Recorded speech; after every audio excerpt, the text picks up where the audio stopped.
चेहरे से खूबसूरत होना तो आम बात है, दिल का साफ और पाकीज़ा होना यही ख़ास बात है। इज़्ज़त से अपनी जगह तन्हा खड़े रहना उस साथ से बेहतर है जो आपकी इज़्ज़त-ए-नफ़्स को कुचल डाले। ज़िंदगी बहुत तलख़ है और लोग उसमें अपने-अपने हिस्से का ज़हर मिलाना सवाब समझते हैं।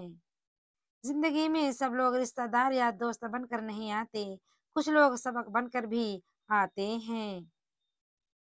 कुछ तकलीफ़ें हमारा इम्तिहान लेने नहीं, बल्कि अपने साथ जुड़े लोगों की पहचान करवाने आती हैं। खुद को गलत समझने की तौफ़ीक भी अल्लाह करीम की तरफ से मिलती है, वरना तो लोग गलत होते हुए भी खुद को सही समझते हैं। किसी ने क्या खूब कहा है, मौत का खौफ है मगर गुनाहों पर रोक नहीं, जन्नत भी जाना है मगर नमाज का शौक नहीं। बदला तो वो लेते हैं जिनका दिल छोटा हो, हम तो माफ़ करके दिल से ही निकाल देते हैं।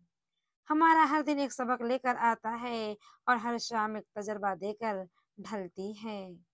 निभाना नहीं होता तो रिश्ते भी मत बनाओ, कोई दूसरा टूट जाता है तुम्हारे टाइम पास के चक्कर में। खुद का मुकाबला किसी से ना करो, आप जैसे भी हो, बेहतरीन हो।